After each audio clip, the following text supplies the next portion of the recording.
Kwingineko ni kwamba serikali inashirikisha viongozi wa dini kukabiliana na uasi wa kidini huku ikisisitiza kulinda maisha ya wananchi.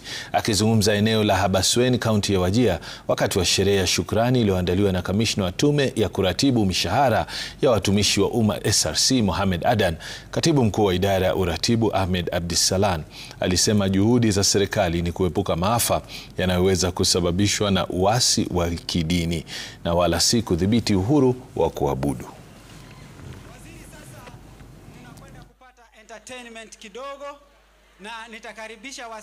Religious extremism must be handled.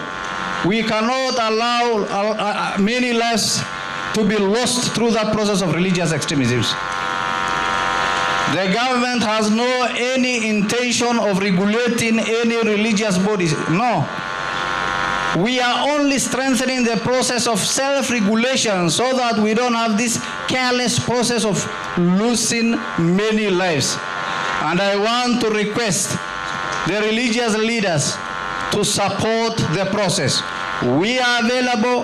We will fully work with you closely. We will consult more and we will work together to deliver people-centered process.